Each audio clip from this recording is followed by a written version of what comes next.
అందరికీ నమస్కారం. ఇప్పుడు సార్ మాట్లాడతారు. So,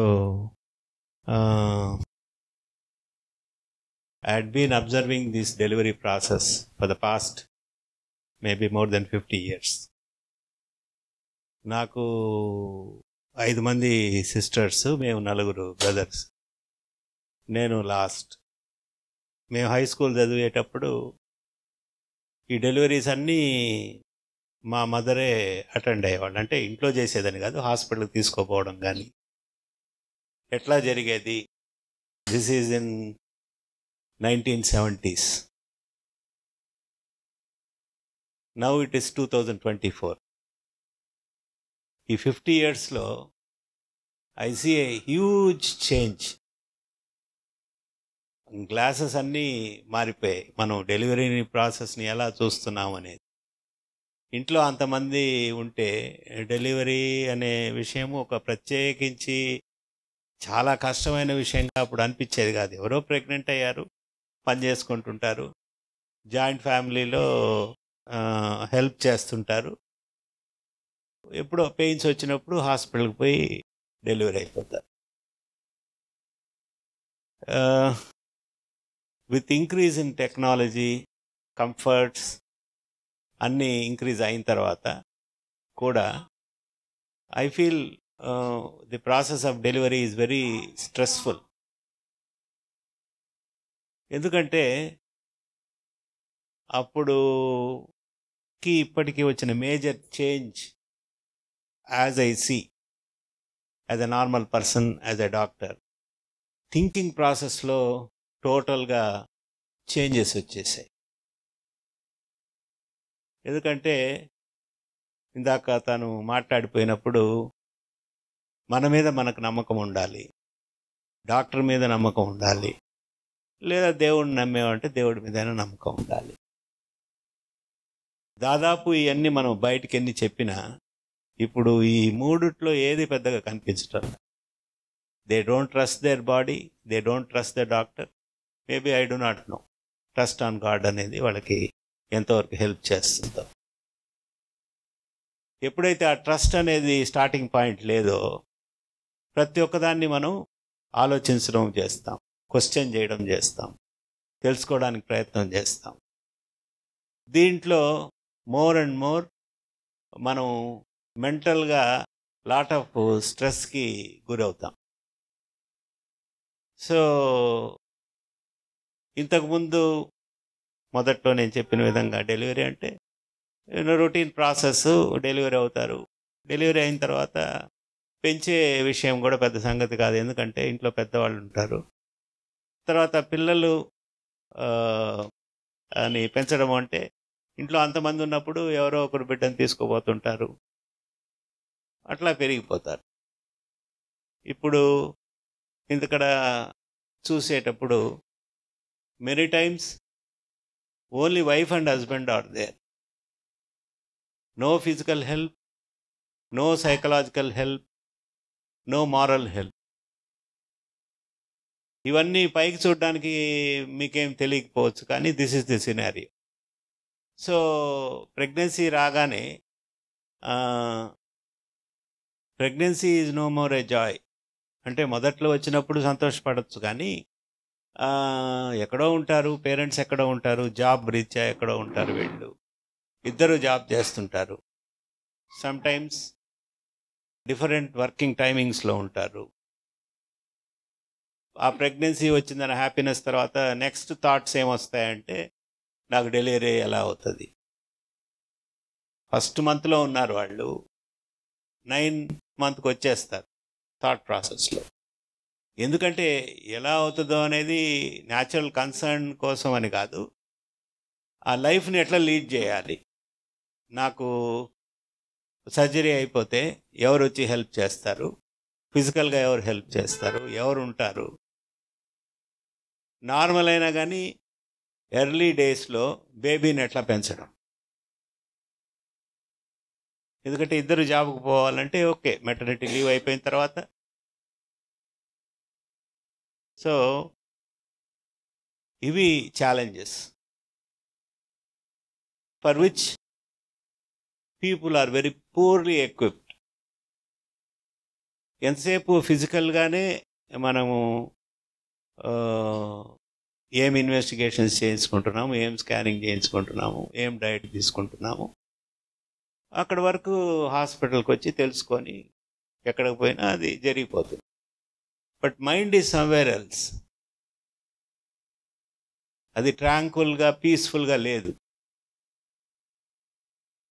అది చాలా అవసరం ప్రెగ్నెన్సీ రావడానికి కానీ, ప్రెగ్నెన్సీ వచ్చిన తర్వాత డెలివరీ కావడానికి కానీ, బేబీని ఫీడ్ చేయడానికి కానీ, బేబీని పెంచడానికి కానీ. సో దీంట్లో సైన్స్ స్టూడెంట్స్ ఎవరైనా ఉంటే థియరీ ఆఫ్ ఎవల్యూషన్ అని చార్ల్స్ డార్విన్ అని ఆయన ప్రపోజ్ చేశాడు. ఆ థియరీ ఆఫ్ ఎవల్యూషన్లో ఫైనల్గా ఆయన చెప్పింది ఏంటంటే, it is not the most intelligent species, it is not the strongest species, but the species which adapts only will survive. అంటే దీని మీనింగ్ ఏంటంటే, చాలా ఇంటెలిజెంట్గా ఉన్న స్పీషీసో లేకపోతే చాలా స్ట్రాంగ్గా ఉన్న స్పీషీసో కాదు అల్టిమేట్గా సర్వైవ్ అయ్యేది ఎవల్యూషన్లో. ఏ స్పీషీస్ అయితే అడాప్ట్ అవుతుందో, అడాప్ట్ అంటే పరిస్థితులకు అనుగుణంగా మారుతుందో, అది మాత్రమే సర్వైవ్ అవుతుంది. ఈ పరిస్థితులకు అనుగుణంగా మారే పరిస్థితుల్లో ఎక్కువ మంది పేషెంట్స్ లేరు. That's what I observe. ఎందుకు ఈ మాట చెప్తున్నానంటే, అంత మెంటల్ స్ట్రెస్ పెట్టుకొని నాకు అన్నీ బాగా జరగాలి, నాకు అన్నీ స్మూత్గా జరగాలి అని అనుకుంటే అడాప్టేషన్ ఉన్నాయి. There are methods. ఇప్పుడు మెడిటేషన్ మా దగ్గర ట్రైనర్స్కి చెప్పి చేయిస్తాం, కానీ దాన్ని అందరూ చేయరు, దాన్ని సీరియస్గా కూడా తీసుకోరు. ఎందుకు అంటే, మనం ఇట్లా ప్రాబ్లంలో ఉన్నామే, మనకి మెంటల్గా స్ట్రెస్ఫుల్గా ఉంది, దీన్ని సాల్వ్ చేసుకోవాలంటే నేను ఏం చేయాలి అని అడాప్ట్ అయ్యేవాళ్ళు చాలా తక్కువ మంది. వీళ్ళు ఏదో చెప్తున్నారు, ఏదో చేయాలి. నువ్వు చేయకపోతే నువ్వు అడాప్ట్ కావటంలే. And any person who doesn't adapt to circumstances will be left behind. కాలం మనల్ని వదిలేస్తుంది. నెల్లూరులో ఉండే వాళ్ళకి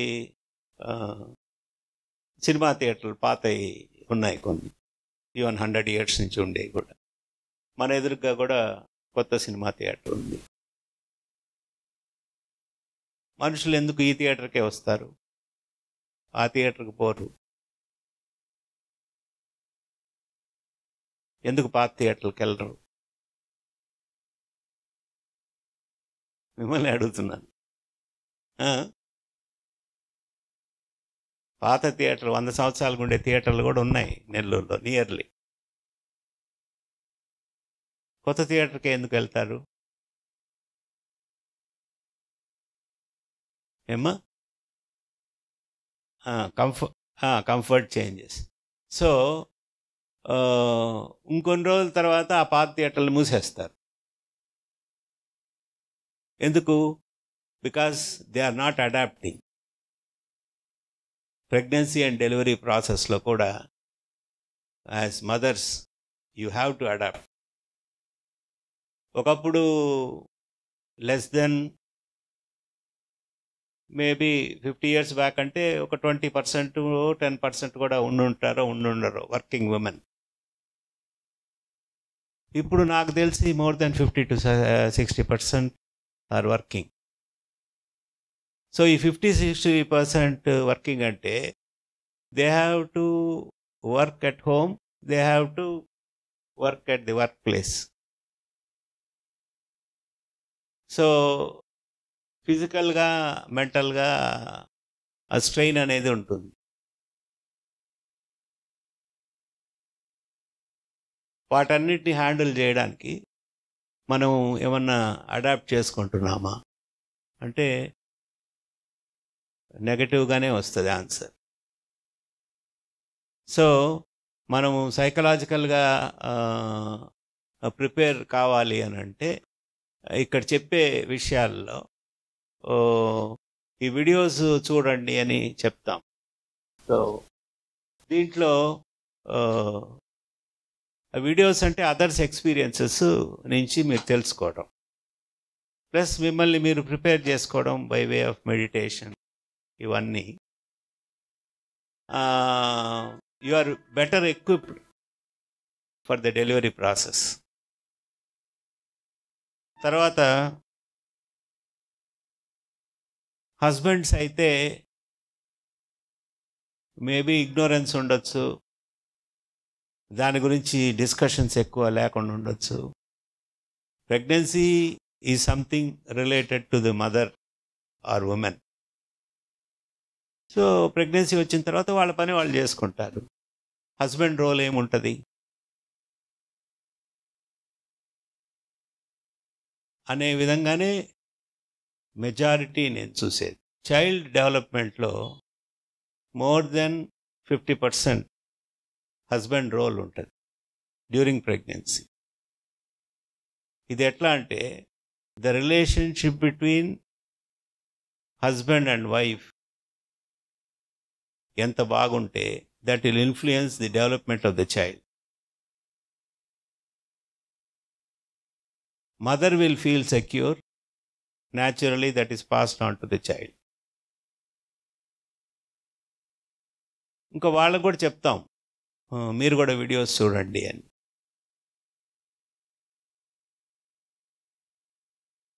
స్టాండర్డ్ ఆన్సర్ ఏంటంటే టైము లేదు. కరెక్టే, టైము లేకుండా ఉండడము, లాంగ్ వర్కింగ్ అవర్స్ ఉండడము అవన్నీ కరెక్టే. నేను చేయను, నేను ఇలాగే ఉంటాను అని అంటే ఏమవుతుందంటే వెనకాల పడిపోతాం.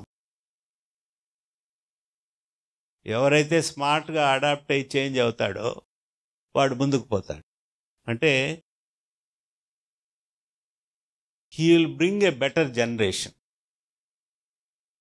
హూఎవర్ డజంట్ అడాప్ట్, నేను చాలా కష్టపడిపోతున్నాను, రియల్గా కూడా ఉండొచ్చు, నాకు టైం లేదు, నేను అది చేయలేను, ఇది చేయలేను అంటే ఏం జరుగుతుంది అంటే ఏమీ జరగదు.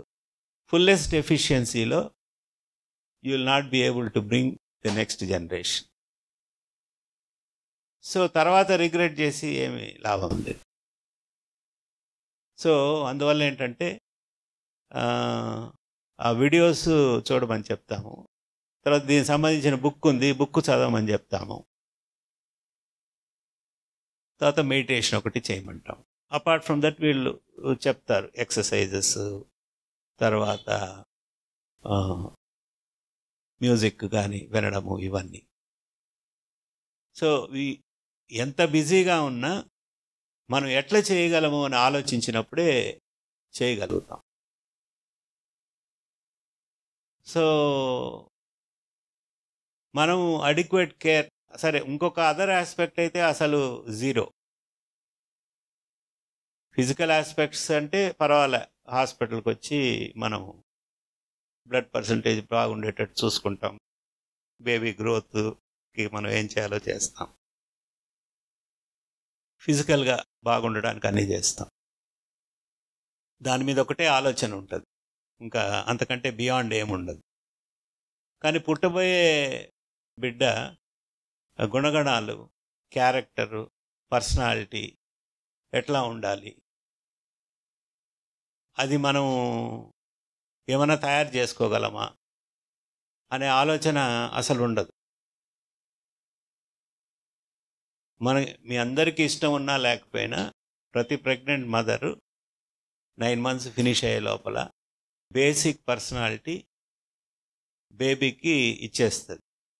ఇది ఎట్లా అంటే ప్రతి మదరు ఆహారం తీసుకున్నప్పుడు బేబీ మదర్ దగ్గర నుంచే తీసుకుంటుంది, పీల్చే గాలి మదర్ దగ్గర నుంచే తీసుకుంటుంది, మదర్స్ థాట్స్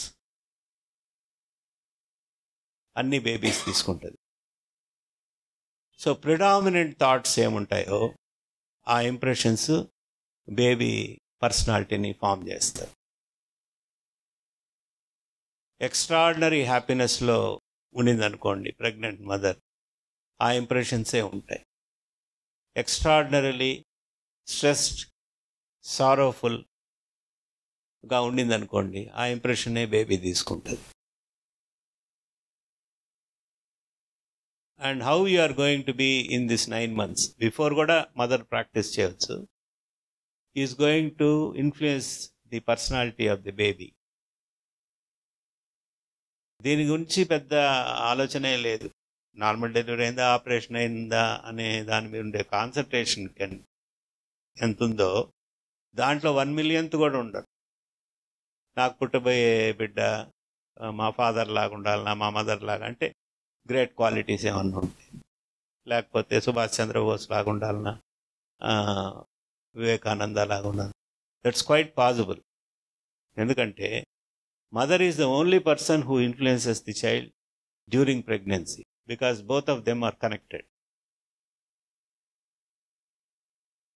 సో మనం ప్రపంచంలో గొప్ప వ్యక్తులు జీవిత చరిత్రలు ఎవరిది చదివినా 90% ఆఫ్ ది పీపుల్ వాళ్ళ బయోగ్రఫీస్ కానీ ఆటోబయోగ్రఫీస్లో కానీ నేను ఇట్లా ఉండడానికి మా తల్లిదండ్రులు కారణం, మోర్ దెన్ 90%. దాంట్లో మదర్ కారణం. సో అంటే వాళ్ళంతా దే ఆర్ నాట్ యాక్సిడెంటలీ బాండ్, ఏదో దేవుడు అట్లా పుట్టించాడని కాదు, వాళ్ళ మదర్స్ పుట్టించారు. ఆ అవకాశం దేవుడు వాళ్ళకే ఇచ్చాడా, అందరికి ఇచ్చాడా ఏమనుకుంటున్నా? సో అందరికి ఇచ్చినప్పుడు మనం ఉపయోగించుకోకపోతే ఎవరిది తప్పు? ఒకటి. రెండో విషయం, ఇది చాలాసార్లు చెప్తుంటాను నేను, మన సమాజం అంటే ఇండియానే కాదు, ప్రపంచంలో అసమానతలు ఉన్నాయా లేవా? ఇన్ఈక్వాలిటీస్ ఉన్నాయా లేవా? ఉన్నాయి. సో డెఫినెట్గా ఉన్నాయి. ఏ దేశంలో కానీ, ఏ రాష్ట్రం కానీ, ఏ కమ్యూనిటీలో కానీ హ్యావ్స్, హ్యావ్ నాట్స్ చాలా విషయాల్లో ఉన్నాయి. అసమానతలు ఉండడం అంటే ఏంటి? సపోజ్ ఆర్థిక పరిస్థితి బాగాలేకుండా మా పేరెంట్స్ నన్ను చదివించలేకపోయారు అని ఎంతోమంది పెద్ద ఇంత చెప్తుంటారు.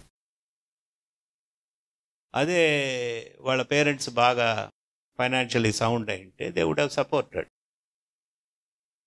That means both those families are not equal. కానీ ఒక గ్రేట్ చైల్డ్ని ప్రొడ్యూస్ చేయడానికి, గొప్ప వ్యక్తికి జన్మనివ్వాలంటే ఏం క్వాలిఫికేషన్స్ కావాలి మదర్కి?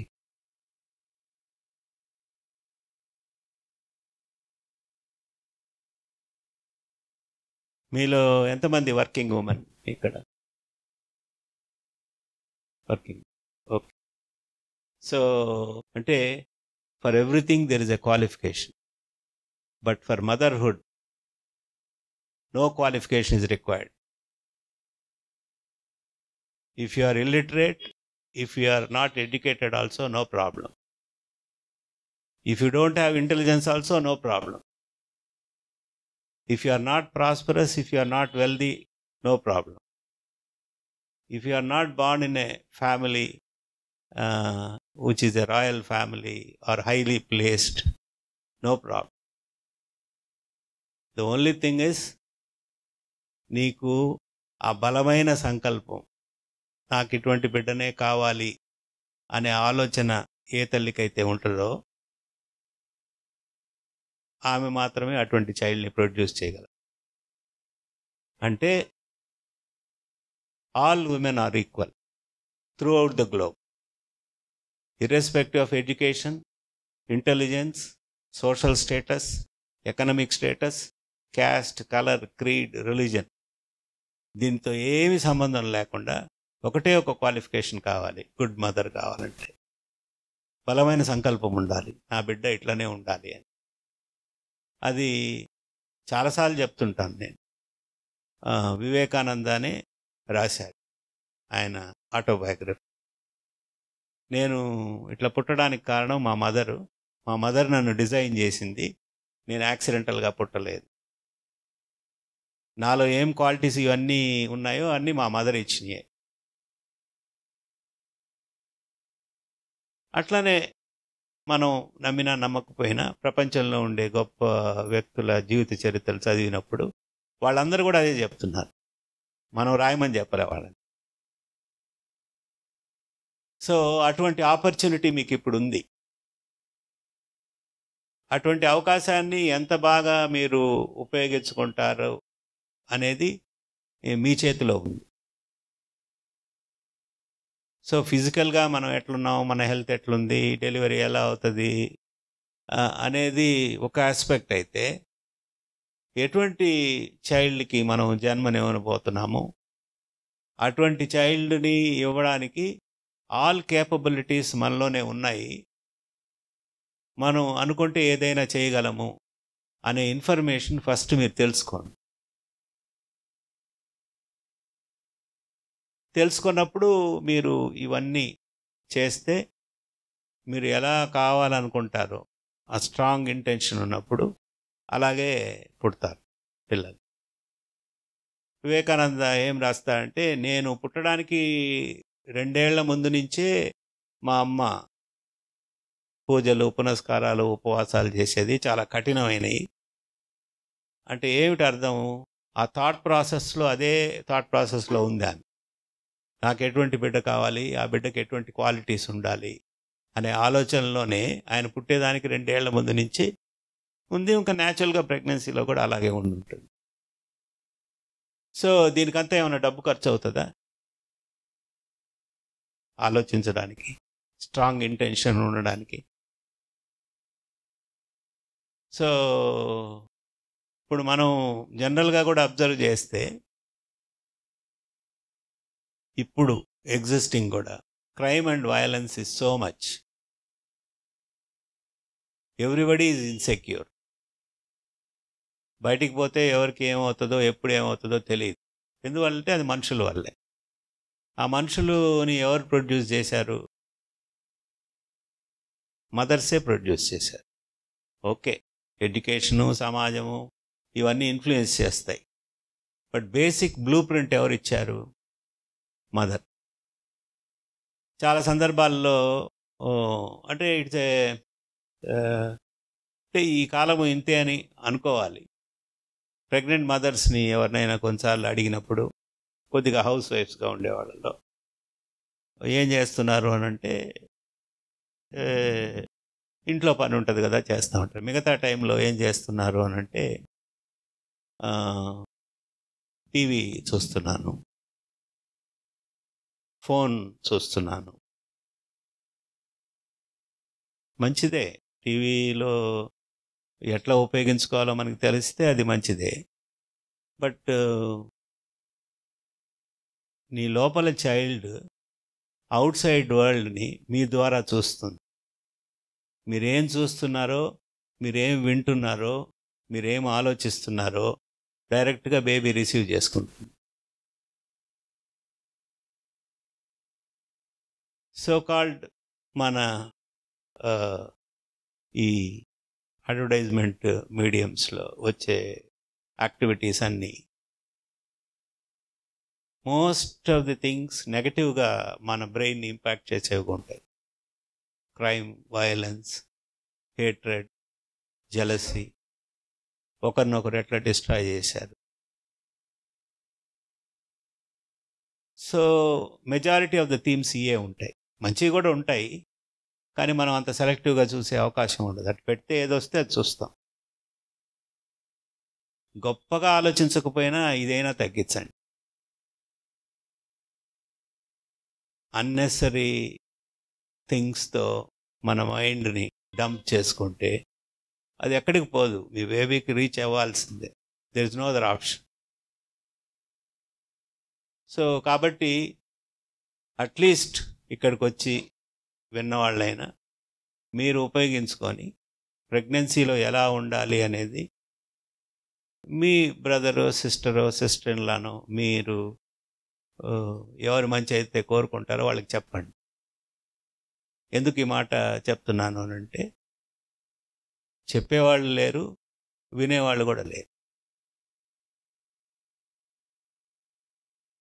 సో అందువల్ల ఏంటంటే ఈ ప్రెగ్నెన్సీ 9 months అనేది, అందుకనే మా దగ్గరకు వచ్చిన పేషెంట్స్ని కొందరు చూస్తే ఎంత వండర్ఫుల్గా ఈ 9 monthsని వీళ్ళు యూటిలైజ్ చేసుకుంటున్నారు, వాళ్ళ బేబీ కోసం ఎంత తపన పడుతున్నారు, ఏమేమి యాక్టివిటీస్ వీళ్ళు చేస్తున్నారు, ఇవన్నీ మీరు వీడియోస్లో కొందరు చేసింది చూసినప్పుడు మీకు అర్థమవుతుంది. సో కాకపోతే లిమిటింగ్ ఫ్యాక్టర్స్ ఏంటంటే, women are also equally employed, they don't have time. That is an important factor. చాలామందికి టైం ఉండటం లేదు. అయినా ఎలా చేయాలి, ఎంతవరకు చేయగలము అని తెలుసుకొని మీరు ఇవన్నీ చేస్తే మీకు కావలసిన విధంగా మీ పిల్లలు ఉంటారు. ఓకే అమ్మా, థ్యాంక్ యూ. థ్యాంక్స్.